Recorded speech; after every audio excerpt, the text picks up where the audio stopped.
I arrived about 11, 10:30, and it has been quite a while since I was here. I used to come about every other year for, I don't know how long, and I must confess that as I walked across the familiar old trail from over at the hotel this way, I thought about many of the men of God that I had known through these years and who are now with the Lord. A saddening and a gladdening thought in many ways. Last year, I don't know what was the matter with me. I don't know yet. They took me to the hospital and they finally said it could be ptomaine, could be one-day flu, and then that good old word, virus. What would we do if we couldn't fall back on that? That's the rug they sweep everything under. But I'm here and I'm glad, and I want to make the most of this time by asking you to think with me about something in the book of Job, chapter 29, chapter 30, the first verses of each chapter, because there's quite a switchover from the 29th to the 30th. This old patriarch was reminiscing about his earlier prosperity and lamenting his present distress, and talking about the good old days all the way through chapter 29 when he was rich and respected, and the young men regarded him and the elders rose when he went by. And then, after saying at the beginning of that chapter, "Oh, that I were as in months past, as in the days when God preserved me," you move over to chapter 30, "But now," you see times have changed, "but now, they that are younger than I have me in derision, whose fathers I would have disdained to have set with the dogs of my flock." He was thinking about the good old days, and distance lends enchantment to the view, of course, always. They always look better than they were. Distance has something to do with it. I heard of a man who wrote to a magazine, said, "Your paper's not as good as it used to be," and he replied, "It never has been." Job never had it so good, but now everything has changed, and he sums it up in that second verse. "Oh, that I were as in days past, a remembrance. Oh, that I were as in days past, a regret. And oh, that I were as in days past, a request." He didn't know what he had till he didn't have it. You never miss the water till the well goes dry. Think with me for a few moments about the sin of taking things for granted. We need more preaching on Psalm 103, verse 2, "Bless the Lord, O my soul, and forget not all His benefits." I thank God for the beauty of His creation. This earth's not as beautiful as it was at the start, and it's not as pretty as it will be when God gets through doing it over, because He's not going to let the devil get away with it. There's going to be a new heaven, a new earth. We're not going to bring in the millennium, of course. He'll bring it when He comes. I heard of a fellow who tried to have a little mini millennium in the backyard. He got some animals together. He even got hold of a lion, a lamb, and various other creatures. And a little later somebody asked the old caretaker, "How are you getting along with the millennium?" He said, "Well, pretty good." He said, "How about the lion and the lamb?" "Well," I said, "we're having a little trouble there." I said, "The lion's doing all right, but we have to throw in a fresh lamb every morning." See, the time hasn't come yet for that. But I thank God for the beauty of His creation. It was wrecked by sin, and we've almost ruined what's left of it. But it's still lovely in spots, and one day the beauty will be restored, because I believe in the redemption of creation according to Romans 8, and I believe in it according to Isaiah 11, when nature shall be at peace. But there is beauty here now, if we have eyes to see it. I think of a lumberman I used to know. He spent every day out in the woods, but I don't think he ever really heard a bird sing, ever watched the sunset. The only thing that crossed his mind was how many feet of lumber here and how much will it bring on the market. He was engaged, they said, in the lumber business. I don't think he was engaged. I think he was married to it. That's all they lived for. And how few there are in this space age who see the glory of God in the heavens and His handiwork in the firmament. Teddy Roosevelt's been one of my favorite presidents through the years. He loved the outdoors. If you've ever been to Sagamore Hill, the old home, there was a lot of it around there. He had a visitor one evening, and they got out in the front yard looking up at the skies a while. And then Teddy Roosevelt said, "Well, I think we're down to our right size now. Let's go back in the house." We need a little more of that these days. I don't want to take America for granted. One way to learn how to appreciate this country is go to some other one and make a visit. When you come back, that Statue of Liberty looks pretty good. Ask the POWs. You saw them when they came back. Some of them kissed the ground when they got off that ship. I know there's much wrong with this country, but it's the best there is. At least they're all trying to get in over here and trying to get out of some of the others. My country, right or wrong, may she always be right, but right or wrong, my country. Some people say they don't like that. I do. It's all right. There's anything wrong with it. I think any true parent would say, my boy, may he always be right, but if he's wrong, he's still my boy. I like it here personally, and I've been here a pretty good while. And these folks... These folks who like it better somewhere else, I'd like to load them all up on boats and get out there in New York Harbor and wave after us as far as I can see them go. I love her rocks and rills, her woods and temple hills. My heart with rapture fills and thrills with that above. Gerald Johnson, the columnist, said, what we need is not a flatterer who tells the American citizen what a wonderful thing he is, what a wonderful thing it is to be an American. What we need is a challenger who will tell him what a difficult and dangerous thing it is to be an American, for the American doctrine was devised by brave men for brave men. If all we've got left today is to tell the world that America is a place of 2 chickens in every pot and 3 cars in every garage and a fairyland of plastics and gadgets and deep freezers and giveaway shows with every other hand stuck out toward Washington for a handout, if that's all we've got, we're out of bait. We've got more than that. We ought to tell what it really means to be an American and the price our forefathers paid in blood and sweat and tears to make this the land of the free and the home of the brave. George Washington and his foot-sore soldiers did not stain the snows of Valley Forge with blood to create a politician's paradise over here. And Abe Lincoln didn't walk the floor night after night there in the White House just to pass away the time. Every young American is a foreigner here to live from somewhere, and you ought to learn that it costs a plenty to purchase this freedom, and it may cost more to keep it. And this is no time to despise our American birthright and make light of our liberties. It's about the only spot where you have any liberty anymore. Anyway, I want to thank God this afternoon for the ability to see and enjoy some of God's blessings.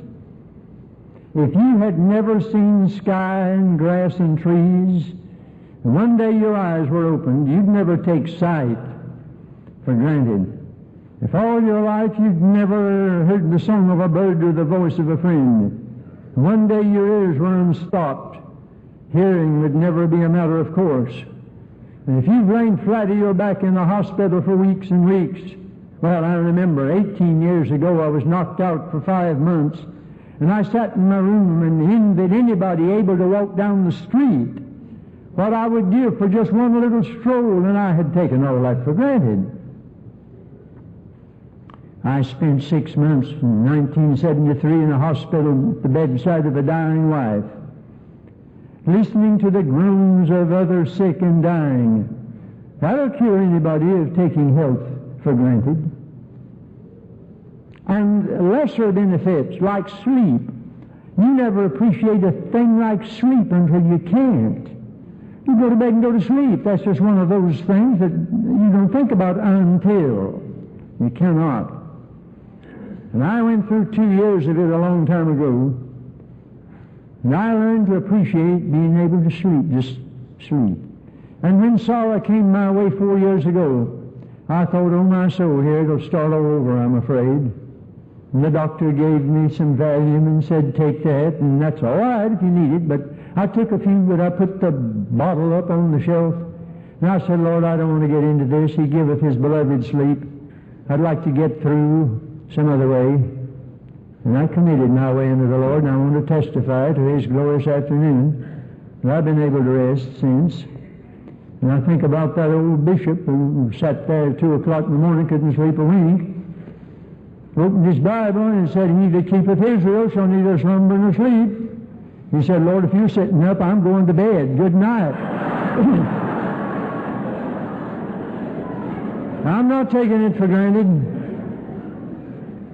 Don't take your dear ones for granted. You don't know what you have till you don't have it. I don't go home these days. I'm like Robert G. Lee. Oh, Dr. Lee, who's 91 now and trying to recover from a very serious heart attack, said, I never tell folks I'm going home. I tell them I'm going back to Memphis. So next Monday, God willing, I won't be going home. It takes two to make a home. I'll be going back, God willing, to Greensboro. Thank God I never took my dear one for granted. We appreciated each other and told each other so. But some of you this afternoon know what I mean, and you don't know till you've been there. Now, there's no way. I always tried to comfort people, but I didn't know what to say until I'd been down that valley. And you come to the day that you give every blessed thing you've got for just one day, any old day, with that dear one. And it sort of affects me a bit that the last time I was here, I was not alone. That makes a difference. Well, Dr. Lee and I walked into his home some time ago. He had a big picture of Ms. Lee there, and he said it doesn't get any easier. Time, they say, takes care of things, but it must take a lot of time. I say to you husbands and wives, tell them now what they mean to you. Don't take them for granted. I don't want to take the church for granted. A lot of people who wouldn't live where there are no churches, but they live as though there were no churches. We have today a Christless churchianity, I know that, in some quarters. Then we have a churchless Christianity. We have these folks who say, I love Jesus, but I don't love the church. Jesus loved the church. He gave himself for it. He's the head and the church is the body. I don't believe in a headless body and a bodiless head. He's the groom, the church is the bride. I don't believe in a groomless bride and a brideless groom. The church's one foundation is Jesus Christ our Lord. She is his new creation by water and the word from heaven. He came and sought her to be his holy bride. With his own blood he bought her, and for her life he died. He loved the church. I'm not taking the church for granted. I don't want to get to where just because I'm a preacher and have been into it for quite a while, I don't want to take the gospel for granted. Our trouble, beloved, you folks who are Bible-reading people, I know where I am up here. I've been here many times and at Moody and all through this, the Bible belt's up here, you know, now. But there's such a thing as hearing it so much and getting so accustomed to it that some of it loses the power of truth and lies bedridden in the dormitory of the soul. And what used to make our fathers shout in the aisles puts us to sleep in the pews. I heard of a man over in Korea who had given a message one evening and the people were dismissed. He went to bed, but they didn't leave. And he got up and dressed and came out and said, friends, the meeting is over, you may go. And they said, we can't go. You've told us that God so loved the world that he gave his Son, and that if we'll trust him, we can live forever. How can we go home and go to bed after hearing that? How can we sleep hearing that? Bless my soul, we'd go to sleep listening to it here in America. And I think one trouble is we're used to it. You remember us touching the ark and dropping dead. Now, why did God strike a man dead for just trying to steady the ark? What was involved in this transgression? Well, he was the son of Abinadab, and the ark had been in his house for a long time. And I think he'd gotten used to it anyhow. It was a piece of furniture. It had become a box. And he'd lost his regard for the sacredness of it as a symbol of God's presence among his people. And old Matthew Henry said perhaps he affected to show before this great assembly how bold he could make with the ark, having been so long acquainted with it. And then he goes on to say familiarity even with that which is most awful is apt to breed contempt. It's a sad day in the church when the ark becomes a box. When we're so familiar with Scripture and worship and the ordinances that we lose the reverence. Alexander McLaren said the trouble here was a lost sense of awe. Nothing is so delicate as this sense of A-W-E, awe. Trifle with it ever so little and it disappears. There's far too little of it, he said, in our modern religion. All you have to do to find that out is listen and watch the average congregation on Sunday morning. You don't see much awe out there. What you see is not awe. What you see is awful. And we talk today all about relevance. We need to recover reverence.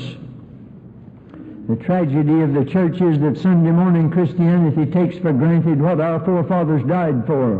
And what began, as Dr. Phillips says, as an experience has become a performance. We pay church staffs to do church work, and then we come out on Sunday to watch them do it. And after the meeting we say in our hearts, I move we accept this as information and be dismissed. One of our religious leaders, I'm not his disciple, but what did wake him up was that he was in one of these dull, dead, dry, dismal, desolate meetings one time. And he said, this can't be it. Jesus didn't pay for this with his blood. He purchased more than this. He just couldn't stand to see a smug congregation take the gospel for granted. And that's what bothered Joel. Blow the trumpet in Zion, sanctify a fast, call a solemn assembly, gather the people, sanctify the congregation, assemble the elders, gather the children and those that suck the breast, let the bridegroom go forth in his chamber and the bride out of her closet. This is not a youth revival. This is everybody's revival. Let the priests, the ministers of the Lord, weep between the porch and the altar, and let them say, spare thy people, O Lord, and give not thine heritage to reproach, that the heathen should use a byword against them. Wherefore should they say among the people, where is their God? There was a man who was bothered over the fact that the world was going by saying to God's people, what have you got? Where's the God of Abraham and Isaac and Jacob? There was no reality there. One thinks of these fountains we sometimes see in public squares where the water gushes out the mouth, but they never taste it. We sing songs that have lost their meaning and recite scriptures that don't stand for anything to us, and grace no longer appears as precious as it did the hour we first believed. And like Samson, we wish not that the spirits departed, and like Sardis, we may even have a name to be alive when Jesus says you're dead. A mortician can make a dead man look better than he ever looked while he was living. And some church experts can do that. And you don't know the difference, but God knows the difference. Lukewarm. Jesus prefers a cold church to a warm church. Had you ever thought of that? I'd rather you be cold or zealous, boiling, but not lukewarm. Donald Ray Barnhouse used to say the trouble with this lukewarm business is that if you're cold, you may get so cold you'll hit a fire. But if you're lukewarm, you're comfortable. And that's the besetting sin of the saints today. We are comfortable. Revivals don't start with comfortable people. A warm church is nauseating to my Lord. I'm about to spew you out of my mouth. One of our biggest problems is a block of middle-aged older church members settled on their lees who need to be emptied from vessel to vessel.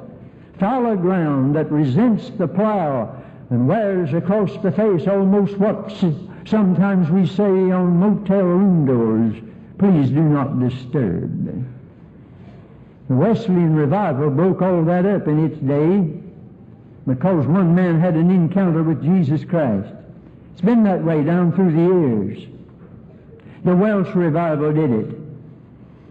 Athletic events sort of played out. Nobody went to them. Nobody was up preaching against athletics or sports. That wasn't the point. Jesus Christ had become so wonderful that everybody wanted to hear about Him. Even cultural events were neglected. Now, I don't say that ought to go on all the time, but I do say it'd be a blessed thing, and I think we're going to have that sort today. The pendulum may swing too far in the eyes of some before it ever regains equilibrium. I'm not taking Jesus Christ for granted. And when Jesus is important enough, you'll be at church. I found that out here at Founders Week in this miserable weather last winter. I found it out in Fort Worth, where I just preached to between 8,000 and 10,000 Southern Baptist preachers. And there they were in that wretched weather. Had come out of it in New Mexico. And I said, people go where they want to go. And any kind of weather is church-going weather if you want to go. And that's all there is to it. That's it. My old daddy out there in that little old country church, the weather was bad sometimes, and he felt badly sometimes, and the preaching was poor sometimes, but always he was there, and he would go up to light that wood-burning stove on a cold winter morning, and even in the summertime then the saints were beginning to depart, but not like they do today. A.W. Tozer used to say that God's army is the only army on the face of the earth that takes a 3-month furlough in the middle of a war.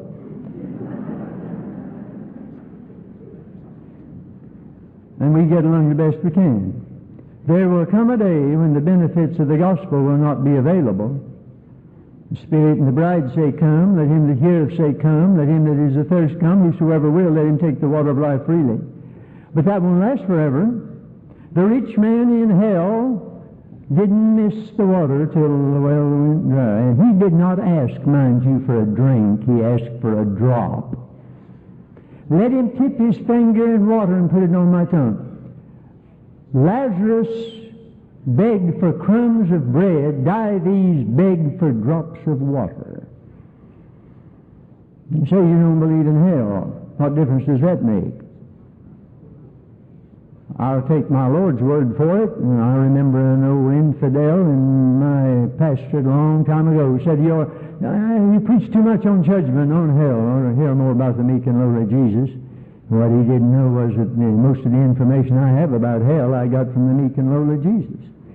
He saw the future abode of the wicked as an endless horror beyond the great gulf forever fixed. He took the last verse of Isaiah and the garbage heap outside Jerusalem and mixed them into an awful picture of a time and a place where the worm does not die and the fire is not quenched. I wish I didn't have to believe that a lot of people are going to that place, but my Lord says it. And he painted the most lurid picture of anybody in the Bible. I don't want to take salvation for granted. I don't know how many years it's been since any father or mother has come up to me and said, my boy, my girl is lost. They used to say it. I don't hear it anymore. And yet that's the kind of folks Jesus came to seek and to save. Lost. You don't hear it. Well, Johnny's a good boy. So was the rich young ruler. He was a good boy, but he wasn't God's boy. Men once feared the judgment. It was grace that taught my heart to fear. And grace my fears relieved. No wonder that grace appeared precious the hour that I first believed. We're not told to celebrate the birth of Christ, but to memorialize his death. If he hadn't died, his birth wouldn't have meant anything. He lives to die and he died to live. I almost have chills sometimes when I watch Sunday morning crowds of nonchalant churchgoers sing to the old rugged cross, I'll ever be true, its shame and reproach gladly bear.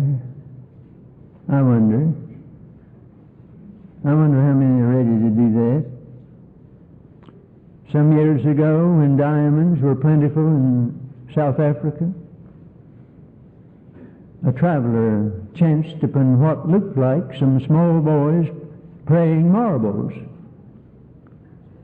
And he drew near, and sure enough, they were playing marbles with diamonds because they were plentiful. There is such a thing in Christianity today as playing marbles with diamonds. handling the coinage of God's Word without really examining it to see whose image and superscription may be thereupon. God forgive us for a coarse familiarity with holy things, for taking God for granted. God give us a new Gideon's band, master's minority, who will live as though Jesus died yesterday and rose this morning and was coming back tonight.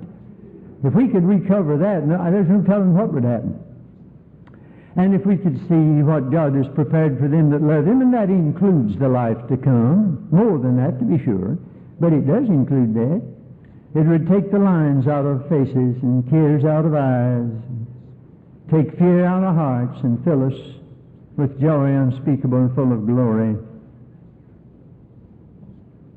I believe it was one of our southern ministers who said, trying to show us what lies out yonder in the next world for us, God hasn't told us an awful lot about it, and I'm glad He hasn't. Because, this preacher said, it'd be like a small boy trying to eat a bowl of spinach with a chocolate cake sitting right in front of him. What a rough time he'd have. I went up to Minneapolis in '73 to speak at Billy Graham's Christmas supper. And that was right after my sorrow. And George Beverly Shea came in and saw me there in the crowd. He was putting on a concert that night. Came over to me and gave me a hug. And then went up and sang. And now he can sing it with a new appreciation. If we could see beyond today as God can see, if all the clouds should roll away and the shadows flee, or present griefs we wouldn't fret, each sorrow we'd soon forget, for many joys are waiting yet for you and me. I hope this week will help us all to remember some things that we are in danger of taking for granted, and above all, to know how to sing afresh, King of my life, I crown Thee now. Thine shall the glory be, lest I forget Thy thorn crown the brow. Lead me to Calvary, lest I forget Gethsemane, lest I forget Thine agony, lest I forget Thy love to me. Lead me to Calvary. There may be some preacher here this afternoon who you're getting used to it. I dread to get with a dear man who's been in it a long time and he's just coasting now, not looking for anything much to happen. I exhort you, if you're here this afternoon or listening to me, otherwise, you don't know what God's got for you. I want to testify that the last 3 or 4 years, while they've brought sorrow and tears, have brought me a new dimension and a new note and a new blessing that I never had before. There remaineth much land for you to possess. God didn't call me to preach till I was 65. He called me to preach, period. So I've gone on past retirement age. 5, 10, 15, now on the next batch.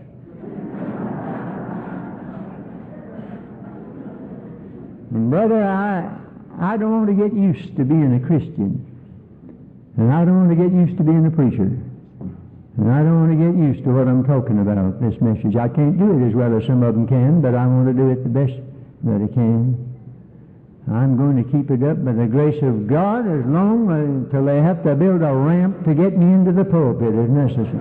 And I hear a lot in response from a statement like this: if you're a little down as a young or older preacher or Christian, you may have the next chapter may be the best, so forget not all His benefits and be prepared for some more. God bless you.